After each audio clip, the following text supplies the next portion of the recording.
Air అలానే navy and ఆర్మీకి సంబంధించి అసలు ఎలాంటి ఎయిర్ క్రాఫ్ట్స్ ఉన్నాయి మన దగ్గర, అవి వాటికి సంబంధించి వివరాలు చెప్పండి. రష్యా నుంచి తెచ్చుకున్నటువంటి MiG-21 ఇప్పుడు స్క్రీన్ మీద మనకు కనిపిస్తుంది ఏంటి అంటే MiG-21. అయితే ఇవి ఎప్పటి నుంచో ఉన్నాయండి, ఇండియన్ ఎయిర్ ఫోర్స్లో ఎప్పటి నుంచో ఉన్నాయి. నెక్స్ట్ స్లైడ్ MiG-21 అండి, ఇది కూడా MiG-21కి సంబంధించినటువంటిదే. Next slide. ఇది బైసన్ అండి, MiG-29. బైసన్ మనకు బాలాకోట్ దాడుల్లో ఉపయోగించినటువంటిది ఏది అంటే వీటిని ఉపయోగించారు. పేరుకు తగ్గట్టుగానే బైసన్ అంటే ఒక అడవి దున్న ఏ విధంగా అయితే కుమ్మేస్తుందో ఇది కూడా అలాగే శత్రు ఎయిర్ క్రాఫ్ట్ని అలాగే కుమ్ముతుందండి. చాలా స్ట్రాంగెస్ట్ అండి. డాగ్ ఫైట్ జరిగింది. ఆ డాగ్ ఫైట్ జరిగినప్పుడు F-16 కూడా కొట్టగలిగినటువంటి సామర్థ్యం ఉందండి ఈ ఎయిర్ క్రాఫ్ట్. పాకిస్తాన్ ఉన్నవే F-16. మన వాటిలో చిన్నది ఏదైనా ఉందంటే ఆల్రెడీ ప్రూవ్ చేసామండి మనం. ఈ బైసన్తో మనం F-16 కొట్టగలిగాం. అంటే వెరీ స్ట్రాంగెస్ట్ అండి. ఇది కూడా రష్యా నుంచి తెచ్చుకున్నాం. అలాగే సుఖోయ్ అండి, సుఖోయ్ 30 కనుక మనం చూసినట్లయితే ఈ విమానాలు కూడా చాలా మెన్యూబిలిటీ ఉన్నటువంటివి, ఎయిర్ సుప్రిమసీ ఉన్నటువంటి ఎయిర్ క్రాఫ్ట్స్ అండి. ఇవి కూడా మన ఎయిర్ ఫోర్స్లో చాలా స్ట్రాంగ్ ఫోర్స్గా నిలుస్తున్నాయండి.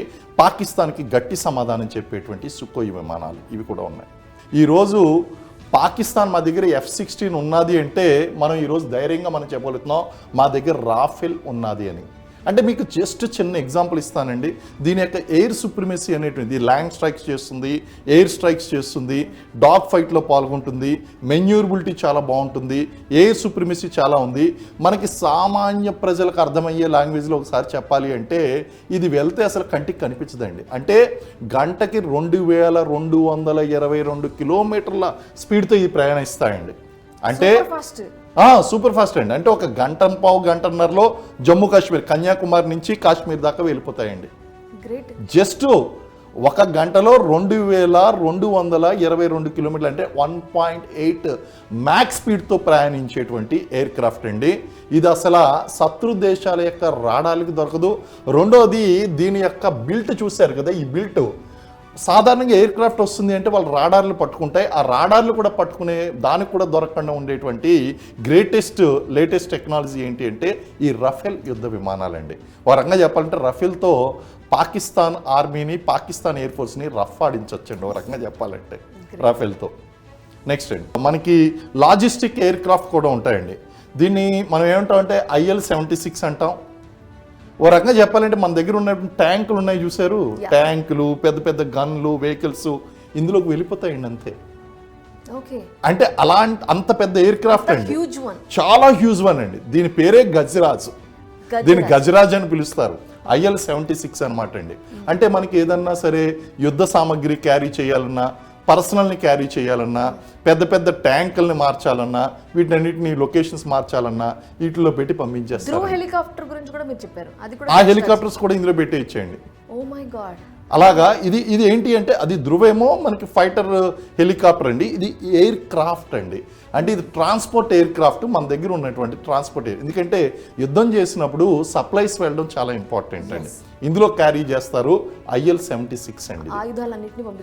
ఆయుధాలు పంపించుకోవచ్చు, వెహికల్స్ పంపించుకోవచ్చు, పర్సనల్ పంపించవచ్చు, చిన్న సైజ్ ఎయిర్ క్రాఫ్ట్ని పెట్టేయచ్చండి ఇందులో. సో గజరాజ్ అంటారు దీన్ని. ఇది AN-32 అండి. AN-32 దగ్గరికి వచ్చేసరికి ఇందులో కూడా మనకి AN-32లో కూడా మనకి ఎయిర్ క్రాఫ్ట్ ఎలాంటిది అంటే ట్రాన్స్పోర్టేషన్ కోసం ఉపయోగించేటువంటిది అండి.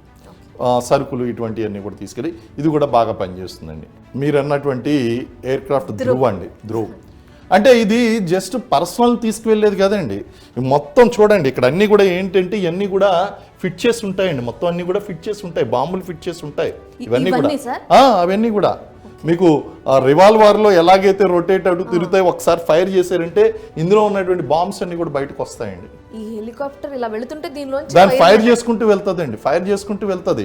అది అలా ఒకసారి అలా ల్యాండ్ మీదకు చూపిస్తుంది, ఫైర్ చేసుకుంటూ దన కొట్టుకుంటూ వెళ్ళిపోతుందండి, బంకర్లను పీల్చేస్తుందండి. అలాగే ఇక్కడ కొన్ని గన్స్ ఫిట్ చేసి ఉంటాయండి. ఆ బుల్లెట్లు ఎలా ఉంటాయంటే ఈవెన్ ఐరన్ షీల్డ్ను కూడా చొచ్చుకుని వెళ్ళిపోయేలాగా పెద్ద పెద్ద ఇంతంత బుల్లెట్లు ఉంటాయండి అవి. నెక్స్ట్ ఆ కింద కూడా బాంబ్స్, రాకెట్స్, బాంబ్స్ కూడా ఫిట్ చేసి ఉంటాయండి. విధ్వంసమే అండి, మామూలుగా చెప్పాలి విధ్వంసం సృష్టిస్తుందండి. So this also very great.